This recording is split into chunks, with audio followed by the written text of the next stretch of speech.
Bueno, Ok. a mí me hizo falta comentar alguna cuestión del texto de Laura y pues no voy Ujú. a repetir que también me gustó el estilo y que nos quedamos en suspenso, ¿verdad?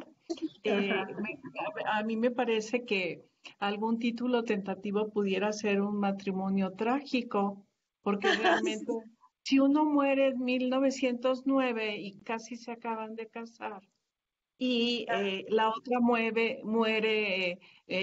un poco después. Entonces, realmente estamos hablando como de una unión un enlace matrimonial en donde pues no solamente se buscaba como fortalecer unos lazos empresariales, como comenta Laura, sino también fortalecer unos vínculos políticos y refrendar a través de ese enlace matrimonial, pues una pertenencia a una élite con un estatus socioeconómico. Y más o menos por esa, y me recordó un poco a la hija de un personaje que yo trabajé, a Elio Ruth. La hija Ujú. de Elio Ruth se casó también en 1900, después de que visitó México en 1907, se casa la hija de Ruth en 1908, ¿sí? Con el hijo del expresidente Ulises Grant. Igual fue algo así como muy, eh, una, una gran unión para la socialité en Washington. Y en el caso del trabajo de Laura, yo creo que puede ir como dándonos a conocer a los neófitos, esa gente de élite que menciona, porque hay muchos nombres que no nos suenan a nosotros como si fueran de élite. Quizá eso nos permitiría conocer un poquito más a ciertos sectores literarios por la cuestión de Ignacio Mariscal y su acercamiento a grupos intelectuales, culturales, sobre todo literatos, ¿no? Entonces, también, no sé, como que ampliar un poquito más la cuestión de si el eje central del trabajo va a ser la boda, el matrimonio y el evento social en sí, saber un poquito más de ello, ¿no? ¿Cuántos invitados fueron? ¿No? Por ejemplo, en, sí, nos mencionas el salón y todo eso. Y creo que Ujú. pudiera ser también en esas crónicas sociales que ya has consultado, Laura, ver si tienen como el menú.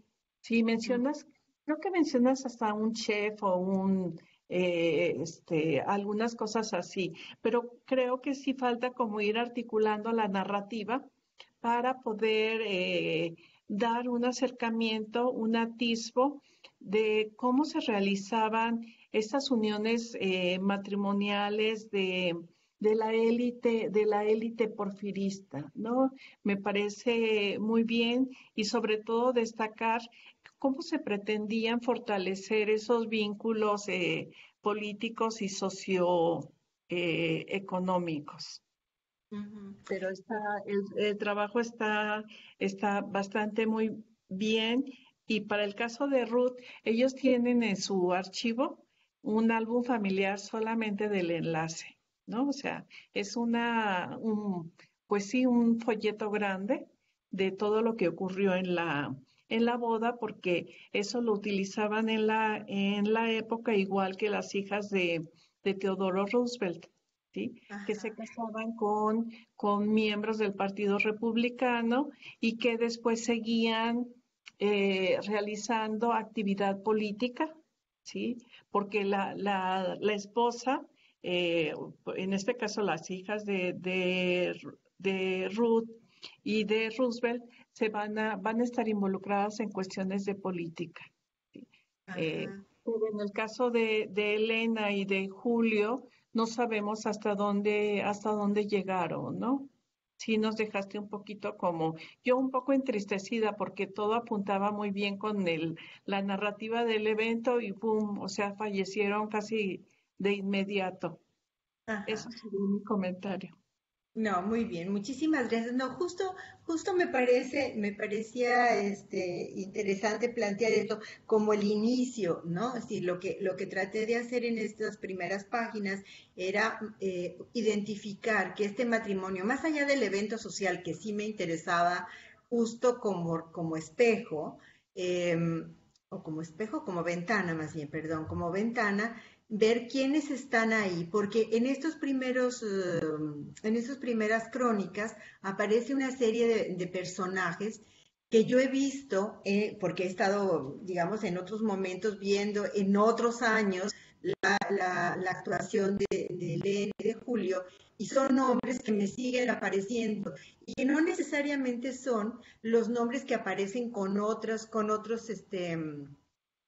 miembros de la élite, ¿no? Como que estos son siempre andan juntos, haciendo negocios, aparecen en los mismos negocios siempre, están en las mismas fiestas, en fin. Eso es un poco lo que yo querría rastrear para justo ver cómo se construyó una red, pero que una red que ahorita me parece que fue efímera, justo porque Julio vivió muy poquitos años, ¿no? Pero que en esos poquitos años logró articular la red, aprovecharse de los vínculos, tanto porque el hermano, al principio cuando se casaron, no era todavía ministro, pero a los poquitos años ya es el ministro de Hacienda y Julio se va como espuma en los negocios.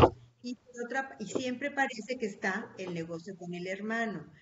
Y en el caso de la diplomacia, bueno, se casa y empieza a hacer labores en las que representa a Mariscal, ¿no? En ciertas actividades y a veces también hace una especie como de labor diplomática representando al hermano. Y es un poco lo que empecé a rastrear a partir de aquel trabajo que se publicó en el libro de Ana Rosa, ¿no? Y después con la otra parte, con Marisa y el trabajo que se publicó en San Luis Potosí, ¿no?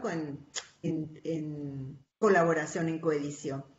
Entonces, lo que ahora yo querría hacer es más bien esta, este, esta reconstrucción de cómo van actuando en función de sus vínculos con ciertos individuos y cómo van haciendo sus negocios, un poco nada más la secuencia, marcar bien pues este hilo. Y, lo que estoy tratando de hacer es verlo desde la perspectiva de las fuentes en la prensa y de los testimonios de ciertos eventos sociales donde se consolida la imagen de que andan juntos siempre, ¿no? No nada más en los negocios, sino que forman parte de un grupo que está activo en todos los aspectos todo el tiempo, ¿no? A ver si eso sale. Por lo menos eso es lo que hasta ahorita mis distintas miradas, así asomos en la prensa, me indica. Pero como en otros trabajos uno empieza por un lado y a lo mejor termino por el otro, ¿no? Pero en fin, esto es lo que me interesaría un poco, recuperar cómo se construyó este boom en el que estuvo Julio Limantur y cómo participó Elena y en qué medida ella aportó también un capital social, no político, no, social y familiar a esta relación, ¿no?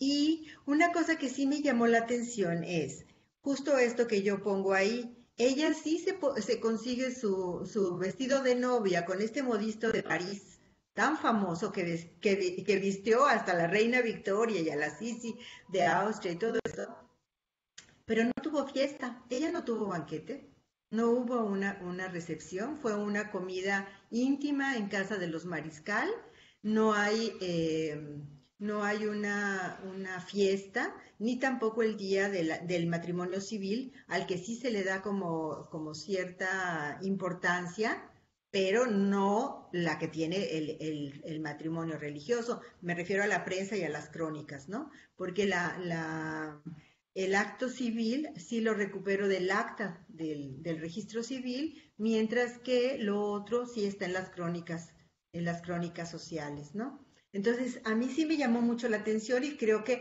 vale la pena incluso preguntarse toda esta cuestión de los afectos y de las emociones, ahora que está tan de moda, porque en algún momento yo vi un documento, creo que cuando Julio hace su testamento y le deja la casa de Miscuaca a Elena, él dice, por el afecto que le tengo, o sea, no es son una expresión como muy de la época, me parece, y habría que ver también un poco por ahí. Pero, como dice Marisa, uno empieza a encontrarse cosas y quisiera desarrollarlas todas y creo que no más voy a ir viendo para saciar la curiosidad y ya veremos si lo puedo desarrollar, ¿no? Pero lo que me importa es precisamente esto, ¿no? La cuestión de la construcción de una red y como de verla con nombres y apellidos. Eso es lo que más me interesa, ¿no? Hasta ahorita, pues. Y espero que la prensa me dé para eso y el archivo que ya, digamos, los materiales de archivo que ya tengo, ¿no? Ujú. Bien, gracias. Muy bien, pero muy bien. Ah, oye, ¿y esa cosa del matrimonio de la hija, tú lo publicaste? No, no, solamente lo vi como una preocupación de Elio Ruth de que tenía que regresar y estaba un poco preocupado por toda la preparación de la boda de la hija. Ujú, sí. Ujú.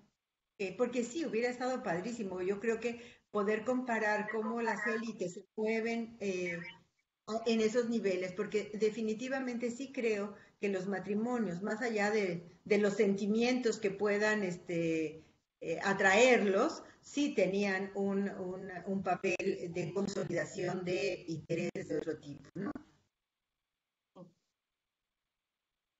Marisa. Sí, ahorita escuchándote de bueno, que es algo que tampoco yo le entré en el caso de Molina, porque pues no, sería otro flanco, pero en efecto es lo que hace. Él tiene dos hijas, bastante feitas, por cierto. Entonces, lo que él hace es casar a las hijas y la casa con dos extranjeros, con un español y con un cubano, y el español, Abelino Montes, se convierte en su alter ego. Es el que maquina todo el negocio de Molina, y entonces empiezan a hacer todas estas relaciones también de los matrimonios, ¿sí? Pero pues si me meto, pues mejor hacemos un libro de otra cosa y hablamos de puras bodas. Entonces, que sería interesante. Pero Pero lo podríamos considerar para el futuro. porque en efecto esa es una beta que Molina claro que lo hace, claro que no solo son estas redes empresariales políticas, sino que también de sangre, se van casando unos con otros y luego pues se repiten, por eso se repiten tanto los apellidos en Yucatán en este periodo. Los Molina, los Peón, los de Regil, todos se casan con todos y no sé, era un comentario nada más, pero que es una beta que yo ni voy a tocar porque eso implicaría hacer casi un trabajo sobre eso, ¿no? Sí, no, sí, sí. Y da ahora, además, para los nuevos campos, esto ahora que se está trabajando sobre ese mundo de las emociones y qué sé yo, ¿no? Valdría la pena. Pero bueno, ciertamente, como en todo trabajo, tendremos que elegir qué es lo que vamos a desarrollar para poder trabajarlo. Y bueno, veremos con Rosario en lo particular a ver qué hacemos con lo de la extensión de los trabajos, que a lo mejor 25 páginas sí puede ser muy poquito, pero bueno, veamos cómo lo resolvemos eso, ¿no? Que no se haga Vamos avanzando. Exacto, Ujú. yo probablemente creo que pues las introducciones a los propios trabajos, pues nada más pues acotar, decir, bueno, son personajes que son multifacéticos, ¿verdad? Y que cada línea Ujú. daría para un trabajo en solitario y decir, en esta ocasión nos vamos a enfocar a esto, para que no parezca una omisión de que no estás tomando en Claro. cuenta y eso no existió. Creo que se podría subsanar en los propios introducciones y decir que, bueno, pues son personajes que dan para eso y para una biografía para ellos solitos, amplísima, ¿no? Ok. Tienes razón. Ajá. Y bueno, quizás incluso esas introducciones que cada quien piensa hacer para su trabajo, las podríamos sumar a la introducción general para quitárselas y que ganen ese espacio los artículos, ¿no? Los trabajos particulares, ¿no? Sí, Realmente son 3/4 partes de una página completa, que se pueden incorporar esa información, digamos, se puede incorporar allá, ¿no? En lo particular de cada trabajo. Eso ya lo iremos Ya viendo lo sobre la marcha. trabajaremos. Como dicen, los bultos se acomodan en el camino. Los iremos acomodando. Sí, Sí. ¿no? Muy No, pues bien. muy bien. Bueno, pues más comentarios, Cita. Este, Sí, ya nada más para un comentario final sobre esto que comentaba, perdón, que decía hace unos momentos Rosario, a propósito de tu trabajo, Laura, y la respuesta que tú dabas, sí, que tu principal interés es esto de las redes, explicar las redes, pero por otra parte, y compartiendo la opinión de Rosario, a mí me parece también fascinante este retrato que tú nos presentas, este retrato que tú nos trazas de pues de este sector, de esta, o sea, es muy, si bien, como decía Eduardo, hasta varios párrafos después sabemos quiénes son los nombres, si bien de repente falta, bueno, los encontramos un poco más abajo, a mí me gusta mucho cómo describes, porque nos puede hablar también para gente que esté interesada en otros temas. Pues sí, esta descripción tan rica, pormenorizada de, hablabas tú de que este hombre estaba involucrado también en el tema de las plantas exóticas, bueno, tengo amigos que hacen historia de la ciencia, de los jardines botánicos, de los no sé qué, y andan rastreando estas cosas, ¿no? Le voy a decir a este colega eh, que ahí también hay por dónde, ¿no? Pero a mí entonces siempre me parece también muy interesante, muy atractivo este retrato, estas pinceladas que nos das, pues de cómo son eventos como estos, ¿no? De un sector que sí es un sector muy, ¿me escuchan? Ujú, sí. Ah, es que aquí me manda un mensaje de que reconectando el video, pero no sé si soy yo o es para todos. Pero bueno, este sector que sí es muy menor, es muy pequeñito, muy diminuto si pensamos en toda la sociedad mexicana, pero yo creo que también pues, está muy interesante conocerlo, ¿no? Estos detalles, ya Rosario te daba algunas sugerencias, a mí me gustó mucho leer eso también, más allá de las redes y de todo, por supuesto que es tu principal objetivo, cómo se va entretejiendo esta vida política, económica, con los lazos familiares, esa otra parte pues no tiene pierde para mí. No, muy bien, muchas gracias. Me Será gusta mucho. cuestión de desde la perspectiva. Y aquí están haciendo un comentario muy notorio que debemos de considerar, que Olimpia no ha hablado, así que Olimpia. Sí, claro, estaba dejando que participaran. Ajá. Muy bien, ya que recogí todos los comentarios, sugerencias, que la verdad son esclarecedoras para mí y me ponen el punto sobre cosas que a lo mejor había dejado de lado. Bueno, me asumo culpable, totalmente culpable de querer destacar demasiado al personaje, ¿no? En esta ola del porfirista notable, ¿no? En ese sentido, pues yo asumo que a veces tengo una postura un poco parcial o a veces poco moderada. Trataré de ahora en adelante mostrar un posicionamiento un poco más crítico del personaje, ¿no? Sobre, por ejemplo, bueno, tuve problemas de conexión cuando el doctor Mijangos participó, en donde me comienza a hablar sobre una carta que yo cito en el texto, en la página 9, y que esta carta data de 1921.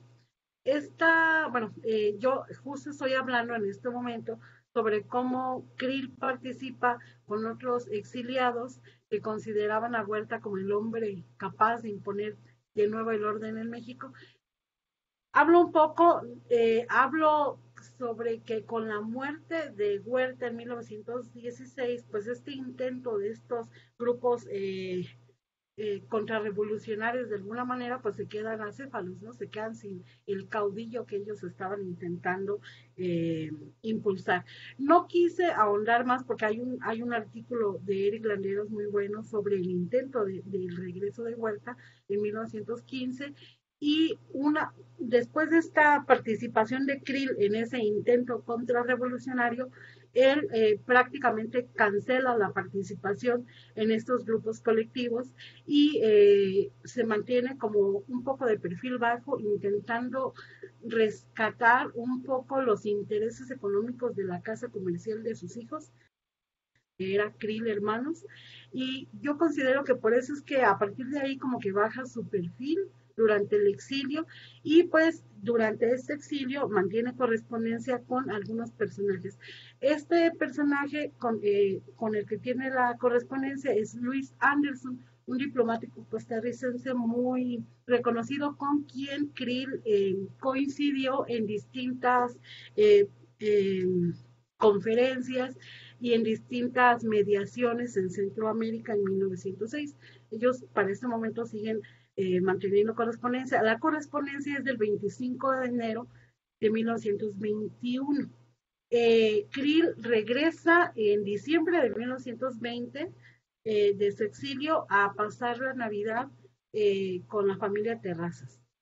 Pero previo a esta política conciliadora, de alguna manera que ya me mencionaban, él comienza en 1918 a hacer viajes de Los Ángeles hacia El Paso. Es como lo más cerca que llega de México, ¿no?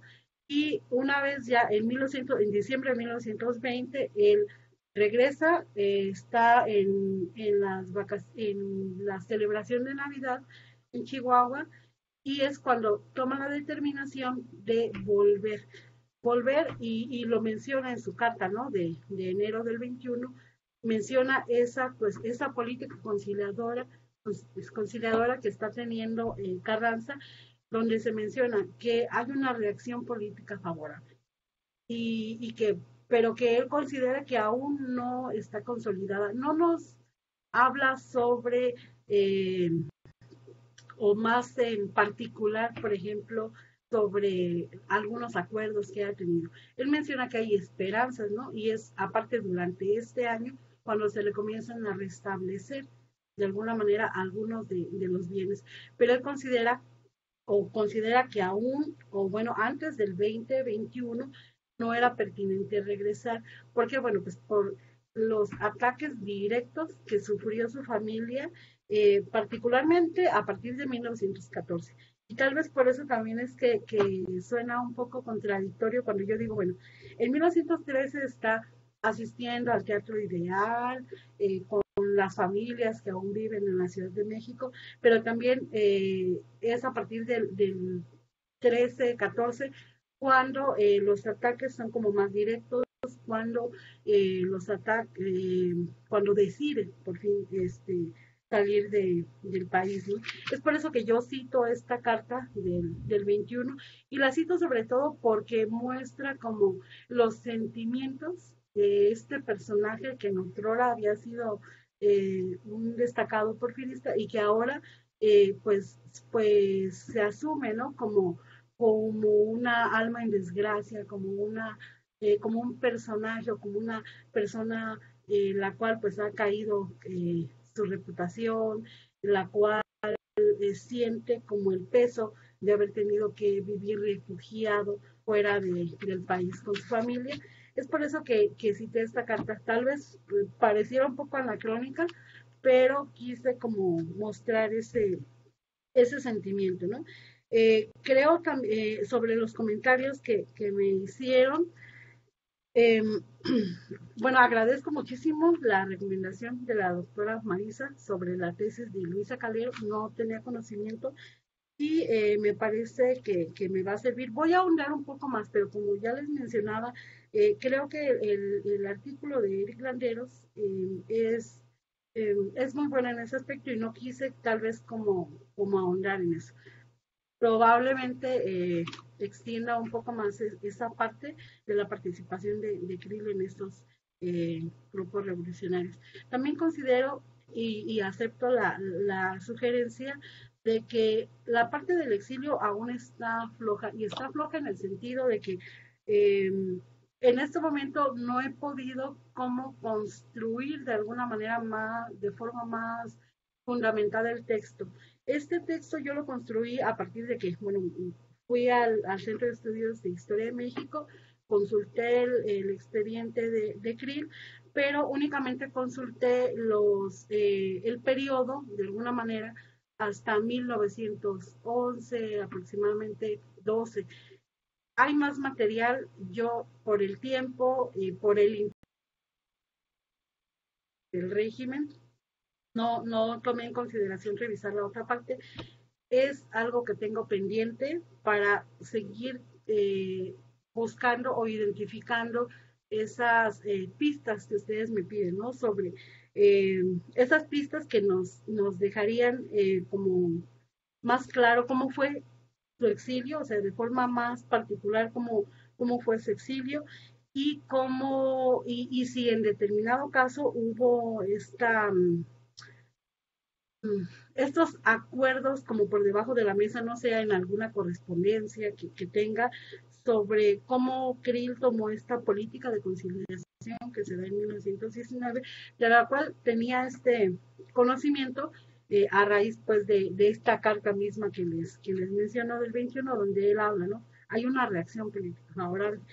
Y eh, por eso es que él prácticamente hasta el 2021 es que decide regresar. Otro de los comentarios, por ejemplo, que me mencionaba Elsa sobre el exilio y las distintas condiciones, pues efectivamente, el exilio de Krill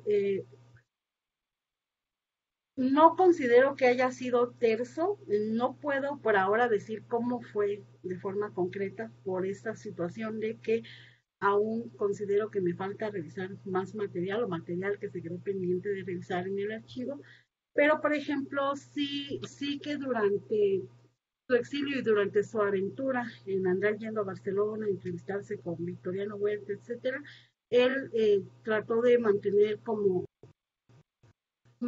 principalmente trató de solucionar problemas, por ejemplo, del Banco Central, problemas de las casas comerciales que tenía con sus hijos y mantener correspondencia con algunos otros porfiristas como Limantur, con quienes pues mantiene tiene misivas, ¿no?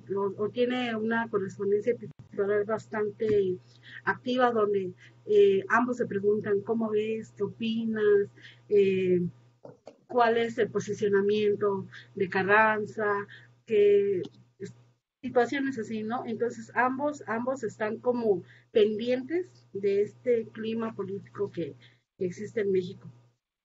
Y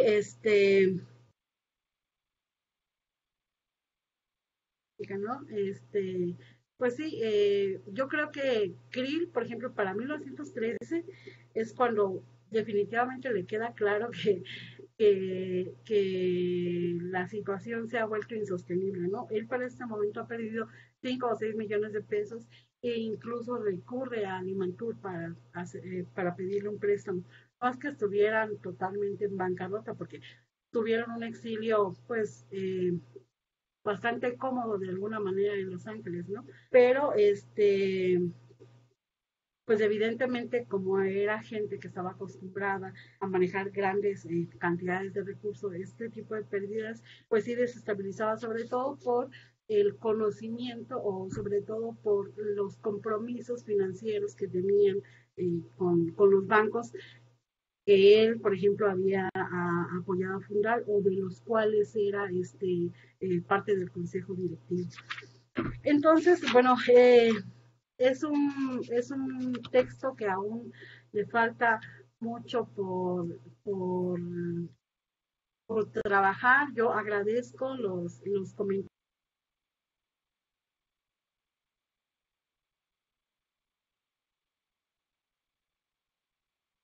Los demás textos, los de la doctora Marisa y los de la doctora Laura Muñoz.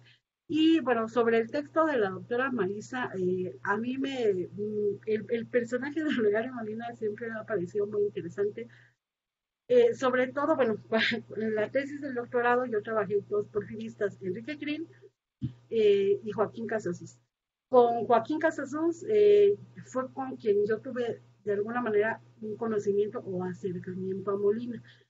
Eh, Según lo que señala uno de los biógrafos de Casasus, es que Casasus y Molina se conocieron en en el, este, en el Instituto Literario de Yucatán, ¿no? En ese momento, o bueno, a partir de que Casasus entra al Instituto Literario, Olegario Molina era el director del plantel. Y entonces se vinculan ambos personajes y es Molina quien vincula a Casasus con el círculo cercano del general Porfirio Díaz. Y efectivamente esta relación se ve aún más consolidada cuando Olegario Molina pues, es designado, o bueno, está al frente de la Secretaría de Fomento, ¿no? Incluso me parece, bueno, me parece también muy interesante el texto de la doctora Marisa, sobre todo cuando menciona que Molina era de alguna manera, o tenía una imagen de cierta manera negativa sobre que colocaba a todos sus familiares, ¿no? Dentro de puestos políticos o los encaminaba a gestiones tal vez que él consideraba que podían desempeñar. Por ejemplo, una de estas cuestiones podría ser, en 1906, cuando se va a celebrar la tercera conferencia panamericana, bueno, Porfirio Díaz designa a Joaquín Casasus y a Olegario Molina como delegados a esta conferencia. Sin embargo, por algunos problemas de tipo personal entre Mariscal y entre Casasus, eh, Casasus rechaza la participación en la conferencia y Molina también la rechaza. Acusa motivos de salud. Sin embargo, lo que hace Molina es, yo no voy a participar, pero bueno, les voy a enviar a mi sobrino Ricardo Molina V. Y entonces, este tipo de datos, pues nos habla, ¿no? Sobre cómo, cómo es un círculo político muy cerrado y que ante comisiones o ante representaciones que tal vez por su pues, por su labor como empresarios o por su labor como políticos no pueden desempeñar, luego presentan a alguien o bueno, luego postulan a alguien que es muy cercano o que es de su familia o que forma parte de su círculo político, ¿no? Y en ese sentido a mí me parece muy interesante el texto de la doctora Marisa y, y estos datos que a lo mejor pueden parecer un poco insignificantes, ¿no? De alguna manera, pues nos identifican eso que estamos tratando de hablar de las redes, de cómo se conforman, de cómo incluso forman una como camarilla, como una camaradería o algo así que se podría llamar, ¿no? Y que bueno, efectivamente también, y eso me lleva un poco al texto de la doctora Laura Muñoz y de cómo se cierra o se va cerrando cada vez más un grupo, ¿no? Por ejemplo, el texto de la doctora Laura me gustó muchísimo, igual que todos, tiene un estilo impecable, es muy afable, es muy interesante, como que mantiene al lector muy bueno, a mí me parece así, ¿no? Muy interesante, me mantuvo como muy pendiente el estilo que ella tiene. Algún día quisiera poder lograrlo. Y sobre todo a mí me parece muy interesante porque efectivamente, y lo vi con mis personajes, las alianzas matrimoniales fueron vistas pues por todas las familias porfiristas como una forma de construir imperios de alguna manera, ¿no? Por ejemplo, los casos de Casasus y los casos de Krill son similares. Enrique Krill se casó con Ángela Terrazas, hija ni más ni menos que del jefe más influyente de Chihuahua, ¿no? De